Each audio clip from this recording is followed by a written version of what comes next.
Jazmine. And she has a certain type of gene mutation, which makes it a little bit more aggressive than other cases. At this time, we ran out of treatment options, unfortunately, and the best option was to bring her home and make her as comfortable as possible, spend the time with family, friends, making memories, and just doing all that we can to keep her comfortable and make sure she's happy and have her surrounded by everyone that she loves. Before this story begins, I want you to meet a little girl whose light still shines far beyond her time here. At just 6 months old, Jazmine Elane Reiter was diagnosed with infant leukemia. What followed was a battle filled with hospital rooms, treatments, and unimaginable moments no child should ever have to endure.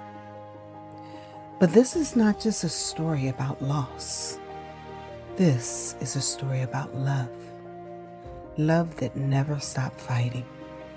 A story about a little girl whose smile could light up a room, even in the middle of her storm.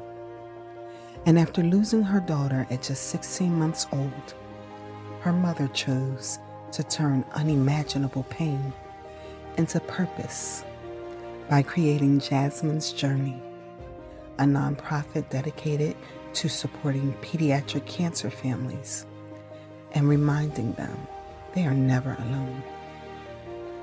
Welcome to A Hope for a Cure podcast. This is episode 10, part 1 of the Jazmine's Journey story. Hey guys, welcome back to A Hope for a Cure podcast. I'm LaTanya Morrison. And I'm Jason Collins. So Jason, tell us who we have today. I'm excited to announce that today we're joined by Amber Reiter. She is the founder of Jazmine's Journeys, a nonprofit supporting pediatric cancer families in Arizona. Her daughter Jazmine was diagnosed with infant leukemia at just 6 months and sadly lost her battle 10 months later. Today we have the honor of sharing space with Amber, and this is another story of turning pain into purpose. Yes, I am excited to hear her story. So let's bring her on. That's it. Hey, Amber, welcome to the show. Thank you so much for having me. I appreciate it. Well, welcome to the show, Amber. It is a pleasure having you here. It absolutely is. And as always, LaTanya and I are going to cut off the cameras and give the spotlight to the story.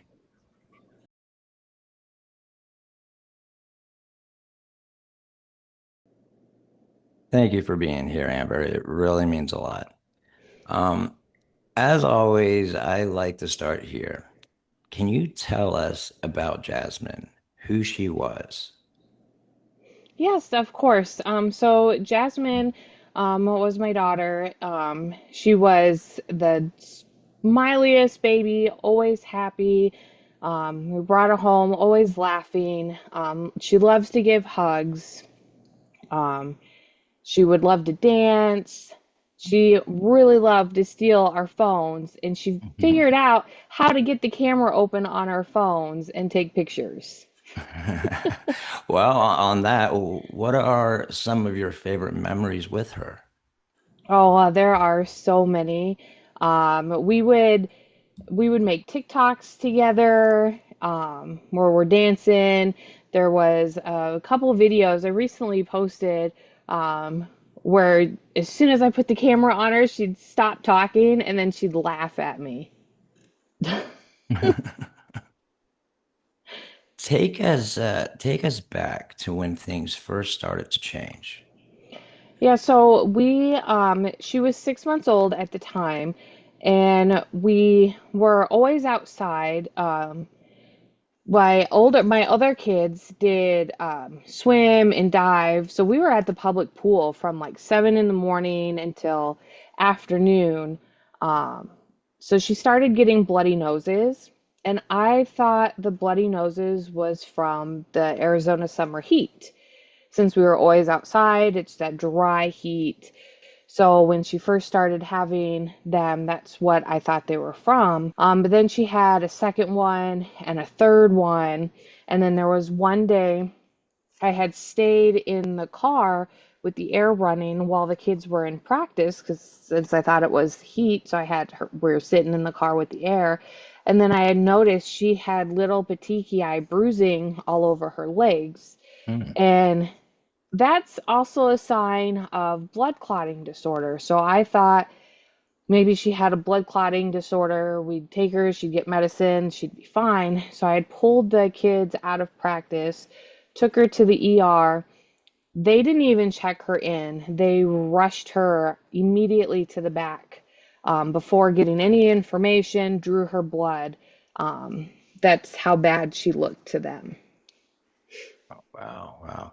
What were the first signs that something really was serious once you're at the hospital?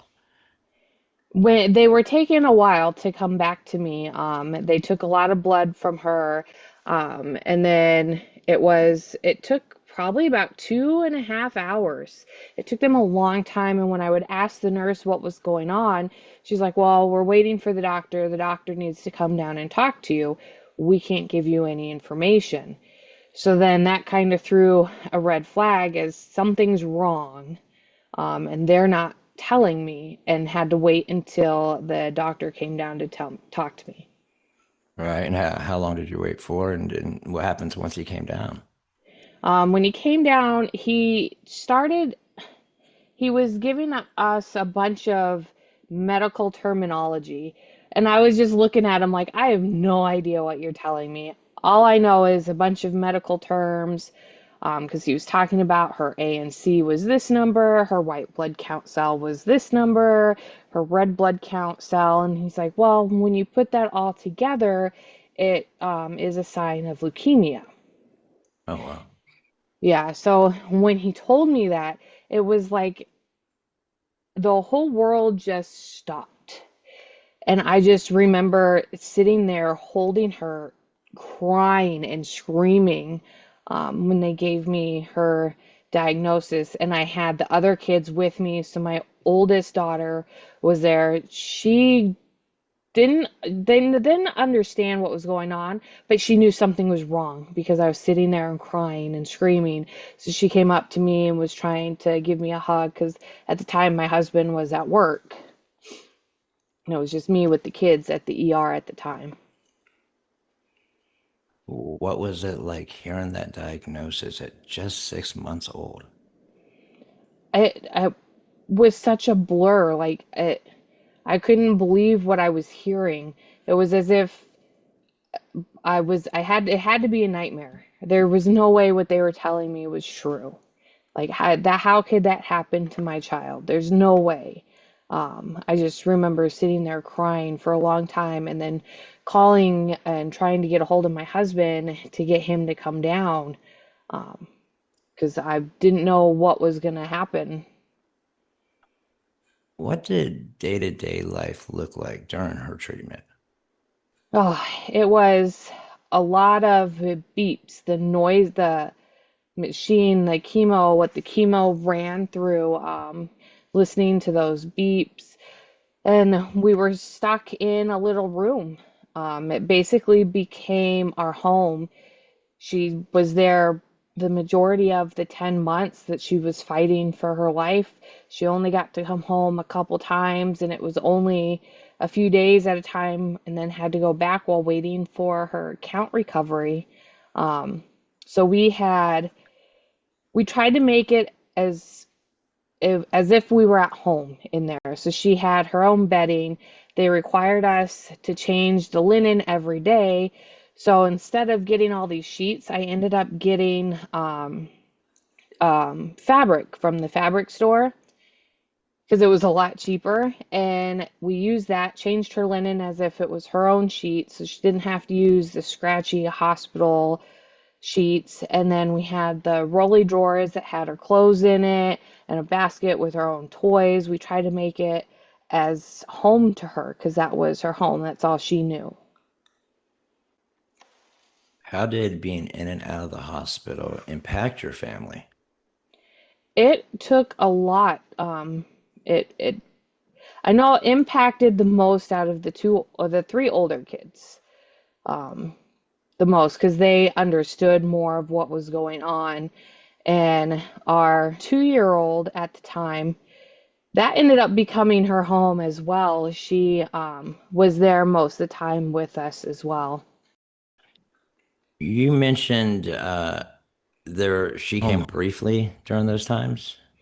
Yeah, well, she was in count recovery because she had her ANC had to be a specific number before she could get to have the next treatment.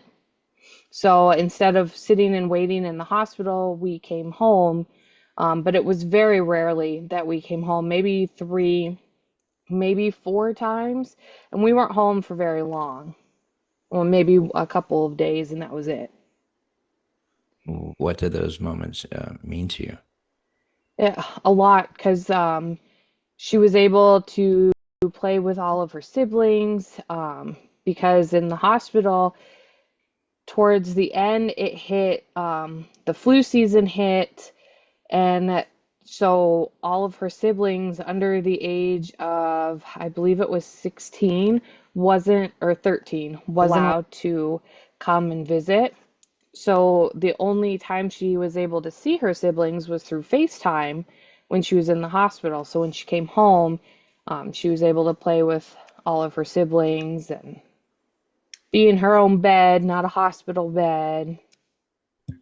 You mentioned siblings. Can you tell us about her siblings? Yeah, she has she's got three older brothers. I had to think for a second. She has three older brothers and then two older sisters. And now that she never met, she's got a younger sister. They range from 25 till, well, at the time, what they were younger, but now they're 25, 20, 16, 13, 9, and then her now 4-year-old sister, which would be her baby sister now because she'd be older. What's something people don't understand about pediatric cancer families? They they think that it can't happen to them. It can happen to anybody. They also we get a lot of, "Oh, I'm so sorry. I don't know how you do it." And it's that we don't have a choice. We have to do it. We have to be strong for the kids, and that we get that all the time of, "Oh, I don't know how you do it. I don't know how you did it." And it's we have no choice. We have to be strong for the kids. How did you balance caring for Jasmine while also being there for your other children? It was a lot of it was very difficult. We had a lot of help. So our kids were in school. We had a lot of help between my dad, my husband's parents, the community. So my dad would pick the kids up from school during the week, and then they would go to my husband's parents' house on the weekend, and it was a lot of them picking up because I would stay at the hospital with Jasmine while my husband was working, and then he'd come after work. And then once the flu season and COVID hit, they were only allowed one parent in there. So since I was there all day, my husband would come, switch out, and he would stay in the evenings with her, and then I'd go home with the other kids. As treatments progressed, what were doctors telling you? Well, when she was first diagnosed, they let us know right up front her prognosis wasn't very good because she also had a gene mutation, which was like a K2AML, bunch of letters that I can't remember from back then. But she also had that gene mutation, which they said was rare, and we hear that word a lot, rare, when it's really not rare. But there's not a lot of treatments for it, so she was put on a trial treatment, which we thought it was helping, and then it was just it got so far and stopped working. So then we had to put her on a different treatment. And then we finally tried the CAR T therapy, which we were told that was supposed to have a 90% success rate of putting her in remission long enough so she could have a bone marrow transplant. But the CAR T therapy actually did the complete opposite. She went from having one gene mutation to five. Did you feel like you had options throughout the process? That's a good question because there are times where I blame myself. I question, did we make the right choices? But I have to keep telling myself and reminding myself that in the beginning, because we had heard, looked up statistics of Texas, the Texas hospital and the LA hospital had a higher survival rate. And we wanted to transfer her, but insurance wouldn't cover to transfer her. So what we ended up being able to do was have set up a conference call, and we had LA, Texas, St. Jude's, and I believe there was a couple other ones that were on the conference call. And they all agreed that the treatment plan that we had for Jazmine is the exact same as what they would do if we had moved her to another hospital. So I have to always tell myself that we had more than one. We didn't have just the Arizona doctors looking at her case. We ended up getting the higher ranking hospitals looking at her case, saying they would have given her the exact same treatment, which probably would have ended up with the exact same outcome. It's hard because as her mother, I think I failed her, but I just had to go back to that specific conference call that we had all the other hospitals in there that were all in agreement to her treatment. And eventually you reached the point where there were no more options. Yeah, after the CAR T therapy, when it did the opposite and mutated her genes where she had five gene mutations, they had given us two other options. One of the options was to send her to St. Jude, but it would have only attacked one out of the five gene mutations. It wouldn't have touched the other four. So that would have been, there would have been no success rate in that one. And then the other option, treatment option that they gave us, it would have shut down all of her organs. She wouldn't have been able to see her siblings. She wouldn't have been able to come home. The rest of her life would have been contained into the hospital because it would have just shut down all of her organs, basically giving her a death sentence right then and there, including more complications.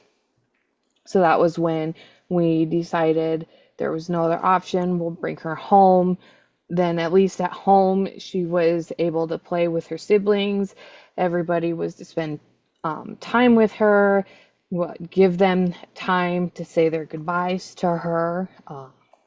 So it was really hard. We've heard your community showed up for Jazmine in meaningful ways. What did that support mean to you during that time? It meant a lot. It showed all the generosity and how everyone cared. We had, during the last week when we brought her home, there was a couple of friends who pulled together a parade that came down our street. And I originally thought it would just be like a small little parade, but it ended up getting so big. We had news stations, the Glendale Fire Department, the Phoenix Police Department. We had the mascots to the sporting teams. We had Disney princesses. You name it, they all came down our street, and it was a parade for Jazmine. There was cars that came. They were giving her gifts, and there was pageant queens that were giving her crowns because her sister had previously done pageants. So the entire pageant family community showed up. It was more than I ever would have expected. And you took that experience and created Jazmine's Journey. What led you to start it?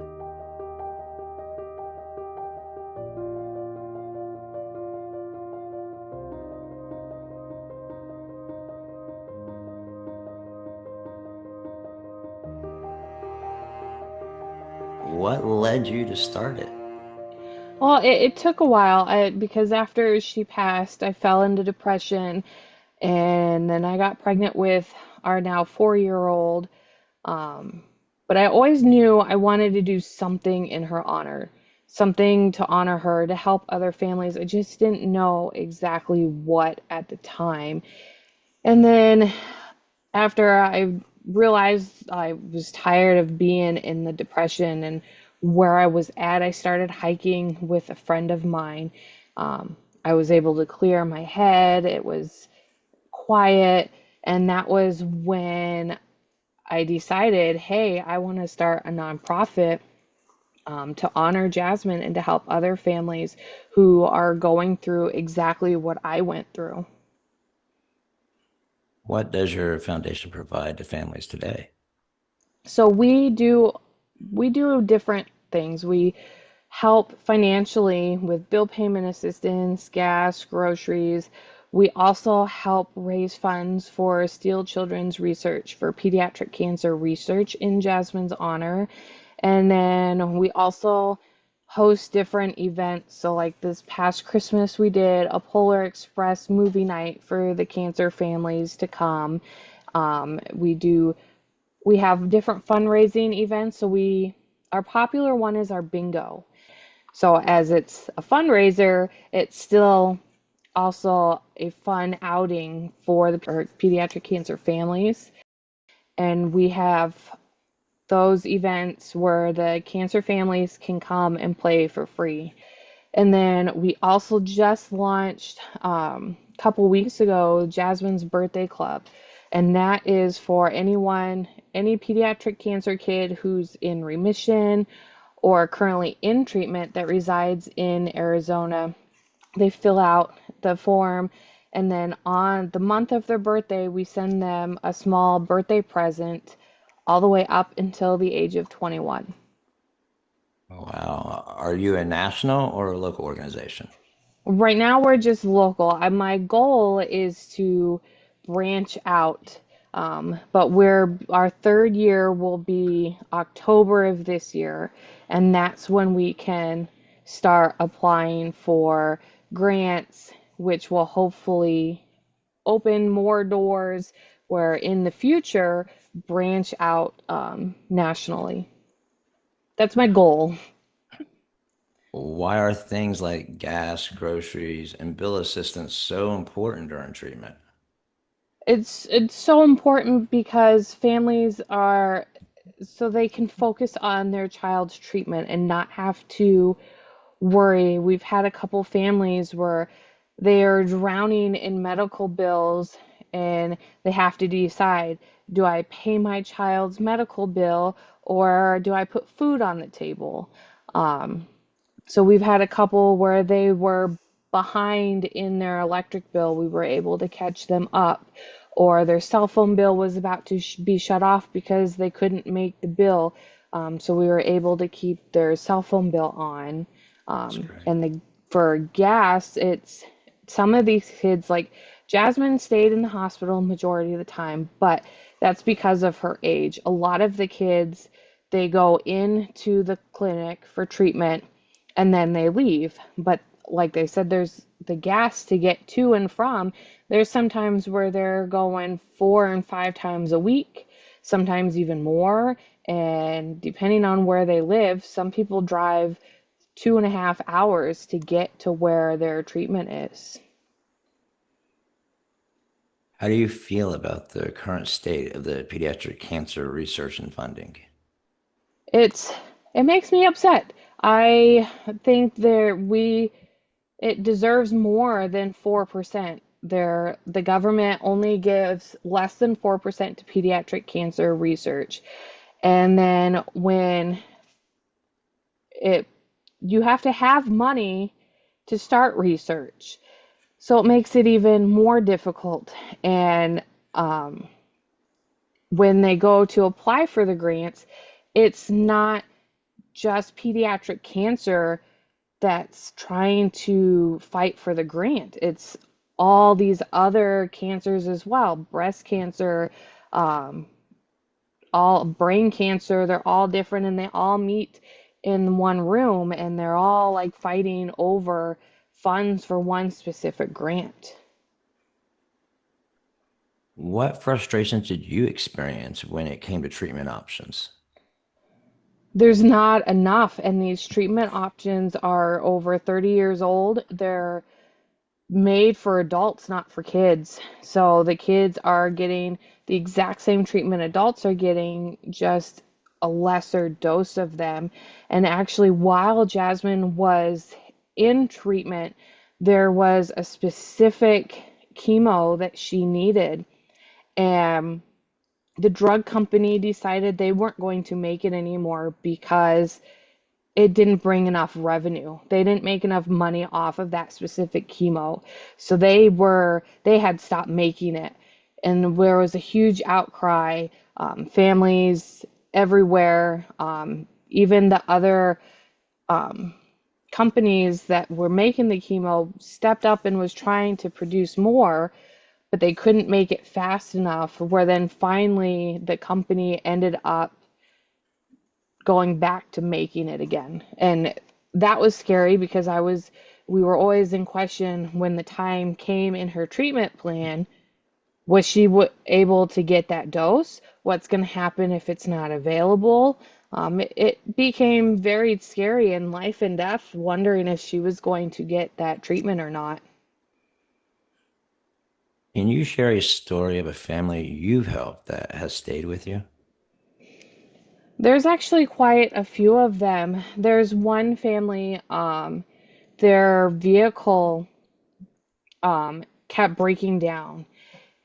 And even we're a smaller organization, so as much as I wanted to be able to buy them a new vehicle, we were unable to because of lack of funding and where we're at right now.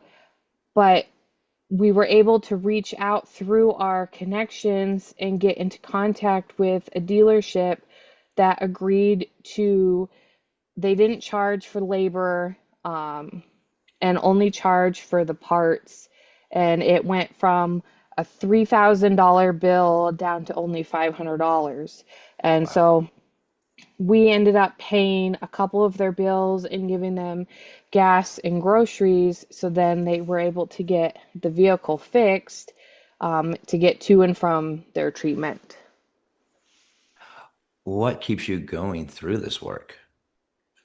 I think of